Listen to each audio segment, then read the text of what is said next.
But first, Democrats deploying the politics of hate to try to win the White House in 2020. They know they can't beat Trump on policy at all. They just can't do it. But there's more. This is what they're calling a crisis, not the influx of illegal immigrants rushing across the border. No. What constitutes a crisis to Democrats is an actual made-up scenario of Trump creating darkness. Watch this. Donald Trump wants to divide us up based on the color of our skin. This is a time, my friends, when fundamental rights, civic virtue, freedom of the press, the rule of law, truth, facts, and reason are under assault. And make no mistake, we are living through a full-fledged crisis in our democracy. I realize that what's happening in this country is devastating. I mean, President Trump has created such division, such darkness, such hate. Joining me now is Dan Bongino, Fox News contributor and host of the Dan Bongino podcast. Leo Terrell, a civil rights attorney, and Star Parker, president and the founder of the Center for Urban Renewal and Education. Dan, hate is on the right. The last time I looked, it was the left that was firebombing limousines at the inauguration. Hollywood's decapitating the president. You know, they're calling him a traitorous Nazi. Wherever I look, most of the hate's on that side, not on the right.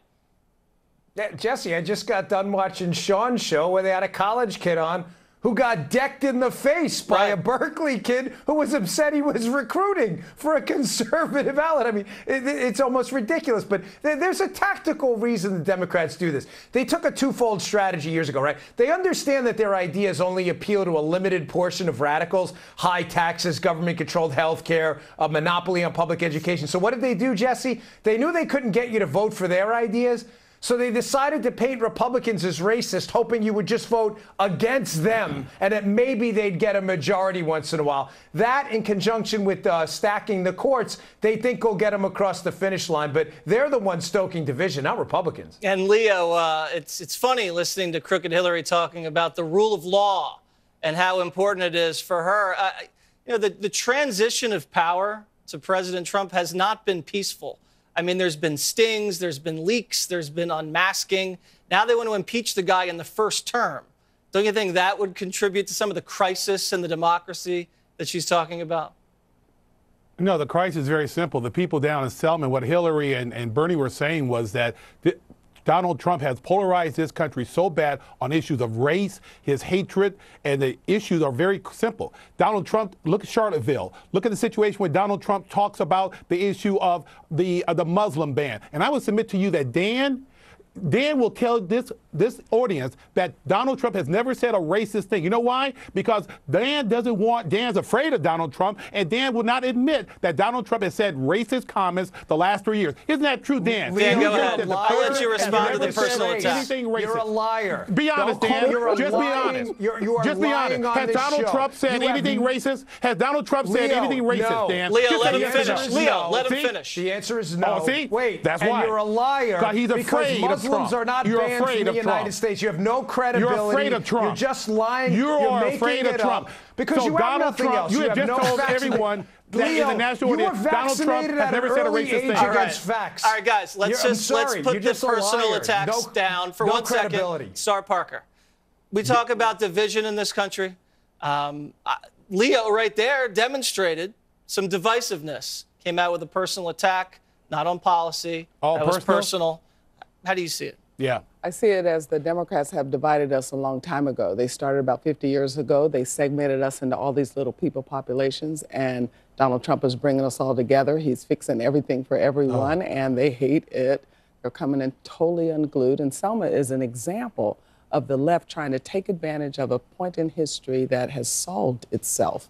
We are more united as a grassroots community of people. It's only the fringe of the Democrats, and so they'll try to stir up anything. They are losing the black community. They're losing the black vote, and they're having problems with that. Hey, Leo, do you think, to Star's point, just for 1 second, it's appropriate for Hillary to make a correlation between Selma and the Trump era? I mean, they had, armed federal agents going down to beat up black people back then. That's not happening now. Listen, I think that trivializes what really happened down in the 60s.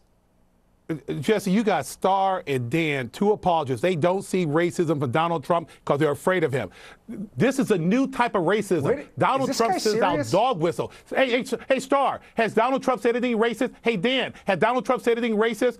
You're not going to say Leo, no. You're not going to say Actually, yes I'm going to because you're say afraid yes. of him. Let me Leo, tell you're you just a why. liar. Let me tell you what he did say You have racist. no That had evidence. anything to What do you're with saying race. is No, ridiculous. Dan, let me address Let Starr address it. because this is important. Actually, he has focused on the racial problems in our country by building out these opportunity zones now. We have 8,700 opportunity zones where he's going into the most critical areas in our country and trying to fix them. When he made a political promise to the black community that he was going to fix the inner cities, he was serious about it, and he's done that. Actually, he's also helped us by appointing judges that are now you're an trying to look apologist. at. You're an You apologist. can call it what you want don't speak to. for black people. But I tell you don't one speak thing. for me. Obviously, I speak for me. don't. But are there? No. She's speaking obviously for I herself. don't. Leo, she's speaking for herself. Not only for myself, a third of African Americans agree with Yeah, this. Did you don't- not? Wait don't- just a minute, Leo. No, Let me how do you know finish. You that? called me out because there are polls all over. In fact, Gallup just came out with one 2 weeks ago, which is not a conservative Right. right-winger. And Gallup just showed that 21% of African Americans said that not only are they conservative, but 41% Members said of they're the- moderate. No, you members guys are of the coming Laura- unglued members of the because this Laura Ingraham president is show. fixing the country for us. All right, Dan you know what? and Starr have just told everybody that Donald Trump has never said a racist thing in 3 years. These two people have just said that. Do you believe them? All Case right, closed. listen, Jesse, Dan, I'll give you do I 30 get to seconds to respond to respond. this? Go ahead. Okay, Leo's clearly insane. I don't know how he managed to bypass the Booker. This guy's out of his mind. I'm sorry. But Donald Trump, there has never been an allegation that Donald Trump was a racist until he ran for president as a Republican. Leo is nuts. He's race baiting people on the show. He has no evidence of anything he's saying being true. And he just lied to the audience saying that Muslims are banned from the United States. I was unaware of that because if you're Muslim, you're allowed in the United States like anyone else. He's making that up to bait me and Starr into a debate because he has no facts, because he's been vaccinated against facts at an early age like every other liberal. All he has is this garbage nonsense that Donald Trump is a racist. It's disgusting. It's disgraceful. He should be embarrassed for saying it. All right, Leo, Dan- we're going to Dan move and on to Starr- another subject. yeah. We're going to give you another shot at this, Okay. okay? Because we're going to change topics, all right? Stay with us. I want to head down to Washington, D.C., where Democratic Congresswoman Ms. Omar is really starting to get on the nerves of her House colleagues. The freshman's under fire for comments that one top Democrat calls vile and anti-Semitic. House Democrats now drafting a resolution condemning anti-Semitism in the wake of those remarks. Leland Vittert joins us in Washington with more. What's up, Leland?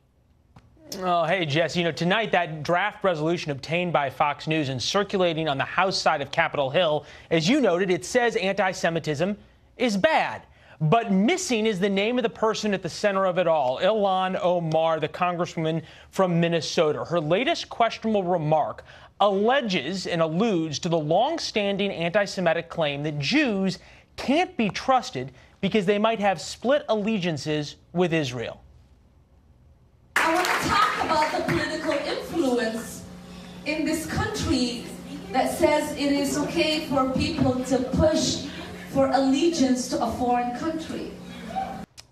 That earned her a swift rebuke from her chairman on the House Foreign Affairs Committee. Her comments were outrageous and deeply hurtful, said Chairman Eliot Engel, and I asked that she retract them and apologize, commit to making her case on policy issues without resorting to attacks that have no place in the Foreign Affairs Committee or the House of Representatives. It's far from Omar's first encounter with charges of anti-Semitism. Up until recently, she defended a 2012 tweet saying Israel has hypnotized the world. May Allah awaken the people and help them see the evil doings of Israel.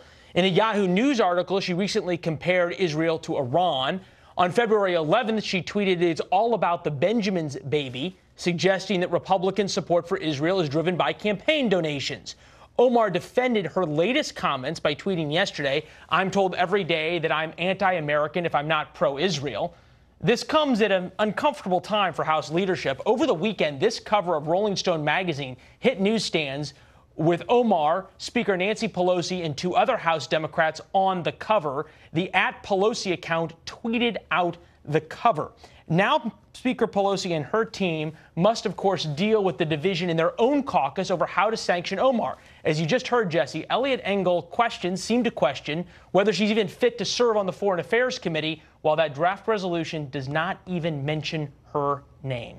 All right, Leland, thank you. Back to the panel now. Dan, Leo, and Star. Well, I don't even think what matters is on the cover of Rolling Stone magazine because nobody even buys it anyway. But Dan, it's not just Republicans saying Omar has a problem with anti-Semitism. It's Nancy Pelosi, the Anti-Defamation League, the Jewish Policy Center have all called her statements offensive and prejudiced. Do the Democrats have a problem with anti-Semitism? They do. And Jesse, to be fair, I want to applaud the Democrats who've taken a stand against Representative Omar. This is clearly an anti-Semitic trope she lobbed out there. And just imagine, and the way to do the test for racism or anti-Semitism is to replace the roles, right? If we had accused Representative Omar of dual loyalty to a Middle Eastern country, let's say, we would be accused of Islamophobia immediately. But more than that, we'd be fired. So. We'd be fired. Oh, you'd be fired. Yeah. You wouldn't be off the air. This would be the last time you'd see Jesse. Accusation, and I'm glad some Democrats are speaking out. They do have a problem. The answer is yes. And will Leo speak out against Congresswoman Omar? Leo? Oh, well, let me just tell you right now. This is the beautiful part of the Democrat leadership. Omar has made anti-Semitic comments, and the House leadership, Jesse, is taking action. Unlike the Republican leadership and Dan and Starr, they won't take action against Trump. The House Democrats are going after Omar, saying that her comments are wrong. But you see how the Republican leadership and Dan and Starr, Leo, action. I don't know if you've been awake for the last 2 years, but the Republican leadership, any chance they get to criticize Trump, they do. They're always saying this and that. They're not in lockstep with the president. Are you kidding me? I mean, they have not circled the wagons around this president like other people have. Come on. Mitch McConnell is in Trump's pocket. Dan and Starr is in Trump's pocket because they're afraid of his Twitter. I can't they're even afraid respond of Trump's to this guy. Twitter. Why don't you stop seriously saying that? Because maybe there are other reasons that we support President Trump. Maybe we support him because he did move the embassy to Jerusalem, a promise that had been put on the table for years, decades, and then he finally did that. Maybe what we ought to do is be concerned that Louis Farrakhan, right after Nancy Pelosi asked Omar to pull back on her anti-Semitic comments, sent out to her a shout out to say, no, you need to keep going. And now she's been emboldened. And what she's trying to do is create much We're not talking about Farrakhan. We're not talking about Farrakhan. Louis Farrakhan interject himself into this discussion, which means now that the Democrat Party has a problem because 70 to 80% of Jews in this country have voted for Democrats. And now they're looking at all this anti-Semitic discussion. You speak for the Jewish community right now. You speak for the Jewish community. And I would be proud of it then, because I'm going to tell you something. And keep quiet for a minute and let her talk. Because when you look at what has happened. Dan's afraid of Trump's Twitter account. All right, Leo, just relax for a second. Sure. Yeah, I'm afraid. We're making the point. I'm 6'1", 230 pounds. I'm not afraid of much. He's trying to make something personal. Let me ask Leo a question, because he says the Republicans don't really police their own. When Steve King... On the issue of race and hatred, okay, when Steve King made some controversial comments about race, he was stripped of all his committeeships. Now, have they stripped Omar of anything? No, she's on the same foreign committee, foreign relations committee. And she actually has a real embedded resolution. A resolution is just a bunch of words. And they haven't taken any action. They didn't do anything, and it's going to get worse because she's not the only one elected that has this challenge. And for Leo to try to pretend that Louis Farrakhan is not part of this discussion, he's fooling himself and trying to fool the rest of America. Those are your typical talking points, Star. You don't speak for African Americans. You have not said anything but a talking point. Jesse, let's just rehash this whole thing. Jesse, Leo keeps calling out Star for talking points. He has provided no evidence that anything he said on this hit is actually true. Leo, you are a liar. Dan does not want to lose his invitation. You brought out nothing but independent black women. Stop it from name calling. Leo is afraid of independent black women. That's why Leo came on the show. name called, then when you say something back to him, he says, "Oh, you're name calling." Leo, like everybody sees right through. Leo, we love you. All I said was, Leo, we love you, but we see right through you. I don't know. Don't tell me. All right. I love you too. I love you too, but Star and Dan are afraid of Trump. Okay. They're afraid of Trump. No one's afraid of anybody. You know what, and Leo? I'm afraid of idiots, and that's why I hate going on the air with guys and like Leo, you. and Leo, I think you'd be a little afraid of Dan if you met him face to face. That's all I'm saying. All right. Probably would. No. And maybe Star. I don't know. I'm a lawyer. I don't I'm not know. afraid of anyone. All right, I'm a Leo. lawyer. I'm not afraid of those guys. All right, I'm guys. a peaceful guy. We can tell you're a losing, lawyer, that's Leo. all. Thank you very much. We got to run. Up next.